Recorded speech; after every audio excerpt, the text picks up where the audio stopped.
Alright guys, Papa Pepper here in the garden today.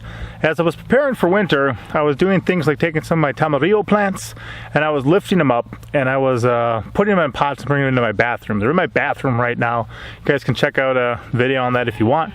But the cool thing is that to fill up the rest of the pots, I had to come over and grab some soil. Now, 2 years ago, this was just a raw woods and field, blackberries, poison ivy, all sorts of stuff. In fact, some poison ivy, these dried leaves here are actually poison ivy. They're still trying to sprout back from their root systems. We're trying to suppress them, right? Don't need any of that right now.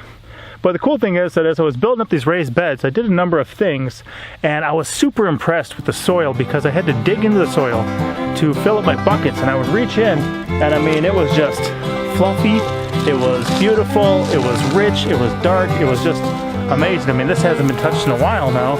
There's some probably snake gourd roots still down in there from when we broke the plants out, but this stuff is incredible. So of course we know that the health of your plants and the health of your food starts in the soil. So this is some stuff we've been building up. We've been using a variety of methods. Some things I'm using is a stinging nettle tea I make. Another thing, I'm making my own fish emulsion, and actually some of the stuff, if you look really closely in these, you can actually see tiny little bones of fish still in there, because I actually just the whole fish carcass, the ones we eat, or if we catch a little one, we'll just make our own fish emulsion, and the whole thing kind of goes in the soil and starts enriching the ground. Then we're also using rabbit manure, which is a great cold manure, and then we're adding some different compost we get from a local site as well. So we're doing a number of things to build up some real rich soil inside these raised beds, and I was blown away. I mean, just over the course of a year, from the time I actually built this, which would have been this spring, till the fall after we're done growing, to wind up in a situation like this where it's just that beautiful. And of course we're going to be adding to it. Thanks, monster truck. He dug out just a couple little fish bones to show you guys. So those will, be breaking down. They're crumbling in my hand right now. And continue to add things like calcium and different minerals and nutrients and vitamins to the soil. So I had some pretty good stuff back in Wisconsin, the way that we would do our soil there, a very rich garden. In fact, we would hand turn some of it in spring and get like a year's supply of worms and night crawlers for fishing.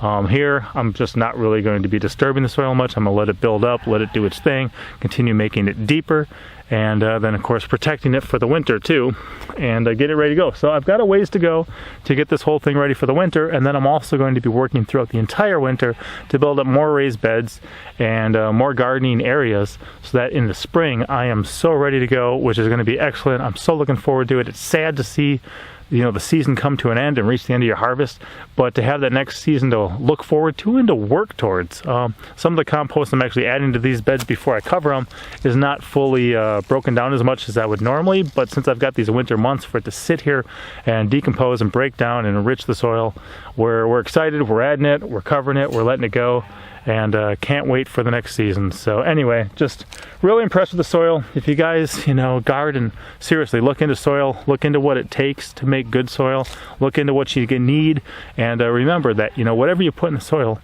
winds up in your food, which winds up in your body. So protect yourself. Healthcare is one thing, but a good garden can be a good source of healthcare too. All right, see you guys next time. Papa out. As always, I'm Papa Pepper, and I'd like to remind you, don't post for free.